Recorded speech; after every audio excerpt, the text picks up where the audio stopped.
Hare Rama, Rama Rama, Hare Hare. Hare Krishna, Krishna Krishna, Hare Hare. Hare Rama, Rama Rama, Hare Hare.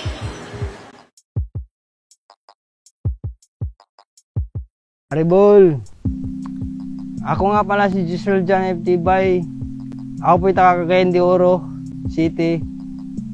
Ako po'y isang craftsman, yung gumagawa ng mga bracelet, anklet, ano pa. At saka naghihina rin ako yung mabubura.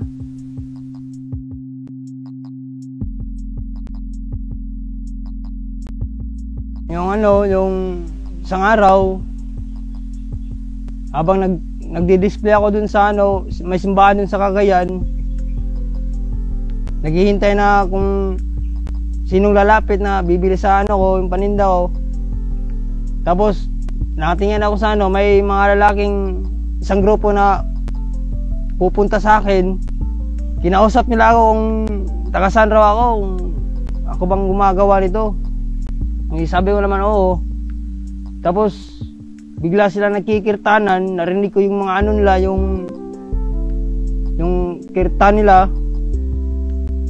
Parang narinig ko yung pakiramdam ko parang pati dito parang gumagaan yung pakiramdam ko.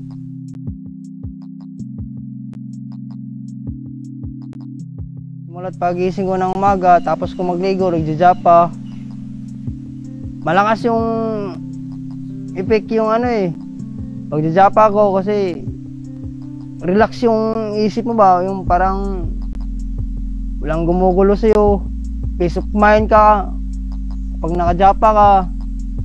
Dati kasi yung pag walang benta, parang yung isip ko parang magulo kasi nagtitinda kasi ako dati kasi pang may pambisyo ako, ganun. Tapos walang tinda, parang weirdo yung isip ko. Pagkatapos ko magtinda, pag uwi ko, gabi na kasi ako umuwi, mga alas 10, alas 11. Yun, nagjajapa ako bago ako matulog.